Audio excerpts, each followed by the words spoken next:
അപ്പൊ ഇവിടെ ഒരു കുഞ്ഞാച്ചി വന്നിട്ടുണ്ട്. ഹലോ പറയും. അപ്പൊ ഇന്ന് നമ്മൾ ഒരു സാധനം അയൺബോക്സ് ചെയ്യാൻ പോവാണ് ഫ്ലിപ്കാർട്ടിൽ നിന്ന്. അപ്പൊ എനിക്ക് വേണ്ടിയിട്ടാണ്. അപ്പൊ നമ്മൾക്ക് അയൺബോക്സ് ചെയ്യാം അല്ലേ? ഇതെങ്ങനെ തുറക്കാന്ന് അറിഞ്ഞൂടാ. ഇങ്ങനെ ആയിരിക്കും തുറക്കുക. കഴിച്ച് ഞാൻ തുറന്നിട്ട് കാണിക്കാം കേട്ടോ. അപ്പൊ കഴിച്ച് ഞാൻ അയൺബോക്സ് ചെയ്തുകൊണ്ടുണ്ട്. ഇത് ഭയങ്കര ഹാർഡായിരിക്കും കേട്ടോ അയൺബോക്സ് ചെയ്യാൻ. അപ്പൊ കഴിച്ച് നോക്കിയാൽ അതിലൂടെ ഫ്രീ ഇതും കിട്ടിട്ടോ. അപ്പൊ നമ്മൾക്ക് ഇത് തുറക്കാം.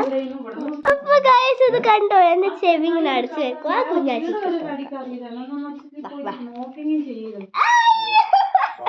ഇവിടെ നോക്കി ഗൈസ്, അതിന്റെ കൂടെ ഫ്രീ ടവലും കിട്ടി. അപ്പൊ പൊളിച്ചിട്ടോ. ഫ്ലഫി ടവലാണ് ഇത്. കണ്ടോ, ഫ്ലഫി ടവലാണ്. നല്ല മണമുണ്ട് ഗൈസ്. ഇത് കാറ്റിന്റെ ആണ്. ഇത് കാറ്റിന്റെ ആണ്, ഞാൻ പറഞ്ഞില്ലേ ഇത് കാറ്റിന്റെ ആണ്.